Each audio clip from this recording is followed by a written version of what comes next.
Final stage ತಲುಪಿದ ರೇಣುಕಾಸ್ವಾಮಿ ಕೊಲೆ ತನಿಖೆ. ಡೆವಲ್ ಗ್ಯಾಂಗಿಗೆ ಉರುಳಾಗುತ್ತಾ ಎಫ್ಎಸ್ಎಲ್ ರಿಪೋರ್ಟ್. ಇಂದು ದಾಸನ ಮನೆಯೂಟ ಭವಿಷ್ಯ.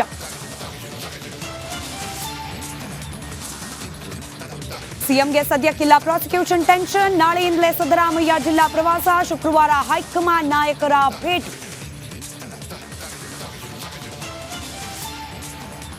ದಿಂದ ನಾಗಸಂದ್ರಕ್ಕೆ ಮೆಟ್ರೋ ಸಂಚಾರ ಸ್ಥಗಿತ. ತುಮಕೂರು ರೋಡ್ನಲ್ಲಿ ಪ್ರಯಾಣಿಕರ ಪರದಾಟ. ಕೆಲ ಆಟೋ ಕ್ಯಾಬ್ ಡ್ರೈವರ್ಗಳಿಂದ ದುಪ್ಪಟ್ಟು ವಸೂಲಿ.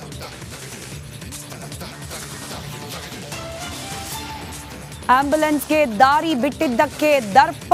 ಪೊಲೀಸರ ಮುಂದೆಯೇ ಚಾಲಕನಿಗೆ ಆವಾಸ್. ಸಿಲಿಕಾನ್ ಸಿಟಿಯಲ್ಲಿ ಹಳಿ ತಪ್ಪದೆಯ ಕಾನೂನು ಸುವ್ಯವಸ್ಥೆ.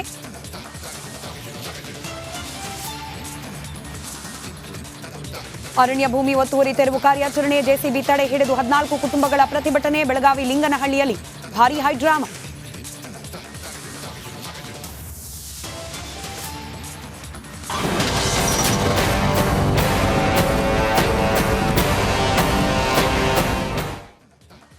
ರೈಟ್, ರಿಪಬ್ಲಿಕ್ ಕನ್ನಡಕ್ಕೆ ಮತ್ತೆ ಸ್ವಾಗತ. ಯಾರೆಲ್ಲ ವೀಕ್ಷಕರು ಹೊಸದಾಗಿ ಈಗ ಸುದ್ದಿಯನ್ನ ಗಮನಿಸಲಿಕ್ಕೆ ಪ್ರಾರಂಭ ಮಾಡ್ತಿದ್ದಾರೆ ಅವರಿಗಾಗಿ ಕ್ವಿಕ್ ಇಂಟ್ರಡಕ್ಷನ್.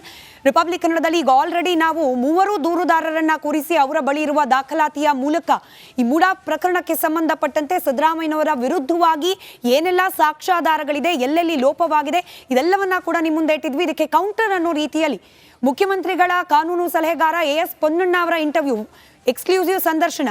ಅದರಲ್ಲಿ ದೂರುದಾರರಿಗೆ ಒಂದಷ್ಟು ಸವಾಲುಗಳನ್ನು ಎಸೆದಿದ್ರು AS ಪೊನ್ನಣ್ಣ ಅವರು. ಇದೀಗ ಮುಖ್ಯಮಂತ್ರಿಗಳ ವಿರುದ್ಧವಾಗಿ ತನಿಖೆಗೆ ಅನುಮತಿಯನ್ನ ನೀಡಿದ್ದಾರೆ ರಾಜ್ಯಪಾಲರು. ಅದನ್ನ ಪ್ರಶ್ನಿಸಿ ಮುಖ್ಯಮಂತ್ರಿಗಳು ಕೋರ್ಟ್ನ ಮೊರೆ ಹೋಗಿದ್ದಾರೆ.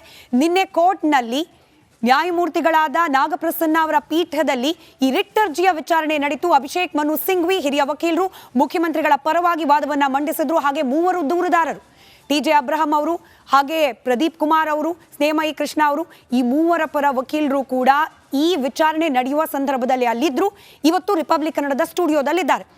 ರಂಗನಾಥ್ ರೆಡ್ಡಿ ಅವರು, TJ ಅಬ್ರಹಂ ಪರ ವಕೀಲರನ್ನ ನಾವು ಈಗ ಆಲ್ರೆಡಿ ಮಾತನಾಡಿಸಿದ್ದೀವಿ. ಯಾರೆಲ್ಲ ಮಿಸ್ ಮಾಡ್ಕೊಂಡ್ರಿ, ಡಿಜಿಟಲ್ ಪ್ಲಾಟ್ಫಾರ್ಮ್ ಅಲ್ಲಿ ಇದೆ ರಿಪಬ್ಲಿಕ್ ಕನ್ನಡದಲ್ಲಿ, ನೀವು ಅದನ್ನ ಗಮನಿಸಬಹುದು. ಇದೀಗ ಸ್ಟುಡಿಯೋದಲ್ಲಿ ದೂರುದಾರರು ಹಾಗೆ ಸ್ವತಃ ವಕೀಲರಾಗಿರುವ ಪ್ರದೀಪ್ ಕುಮಾರ್ ಅವರಿದ್ದಾರೆ. ಇದರ ಜೊತೆಯಲ್ಲೇ ನಮ್ಮ ಜೊತೆ ವಸಂತ್ ಕುಮಾರ್ ಅವರು ವಕೀಲರು ಜಾಯಿನ್ ಆಗಿದ್ದಾರೆ.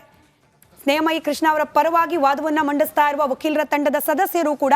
ವಸಂತ್ ಕುಮಾರ್ ಅವರೇ ನಮಸ್ಕಾರ, ಕಾರ್ಯಕ್ರಮಕ್ಕೆ ಸ್ವಾಗತ. 2 ನಿಮಿಷ ಪ್ರದೀಪ್ ಅವ್ರ ಹತ್ರ ಒಂದು ಕ್ವಿಕ್ ರಿಯಾಕ್ಷನ್ ತಗೊಂಡು ನಿಮ್ಮನ್ನ ಮಾತನಾಡಿಸ್ತೇನೆ. ಪ್ರದೀಪ್ ಅವರೇ, ನೀವು ಬ್ರೇಕ್ಗಿಂತ ಮುಂಚೆ ಒಂದಷ್ಟು ಅಂಶ ಪ್ರಸ್ತಾಪ ಮಾಡ್ತಾ ಇದ್ರಿ. ಎಲ್ಲೆಲ್ಲಿ ಲೋಪ ಆಗಿದೆ ಅನ್ನೋದರ ವಿಚಾರವಾಗಿ ಮುಖ್ಯಮಂತ್ರಿಗಳು ಪ್ರಮುಖವಾಗಿ ಈ ನಿಂಗ ಅಲಿಯಾಸ್ ಜವರ ಅವರ ಹೆಸರನ್ನ ಪ್ರಸ್ತಾಪ ಮಾಡಿ ಒಂದಷ್ಟು ಅಂಶವನ್ನ ಹೇಳ್ತಾ ಇದ್ರು. ನನ್ನ ಹತ್ರ 2 ಡಾಕ್ಯುಮೆಂಟ್ಸ್ ಇದೆ. ಒಂದು ಇದರಲ್ಲಿ 1968ನೇ ಇಸ್ವಿಯಲ್ಲಿ ಈ ವಿವಾದಕ್ಕೇನು ಕಾರಣವಾಗಿದೆ ಕೆಸರೆ ಗ್ರಾಮ, ಆಗಿನ ಕೆಸರೆ ಗ್ರಾಮ, ಅದಾದ್ಮೇಲೆ ದೇವನೂರು ಬಡಾವಣೆ, ಆ ಜಾಗ ಇನ್ನು ಮುಖ್ಯಮಂತ್ರಿಗಳ ಪತ್ನಿಯ ಹೆಸರಲ್ಲಿತ್ತು. ಅದನ್ನು ಕಳ್ಕೊಂಡ್ರು ಮೂಡಾಕೆ. ಅದಾದ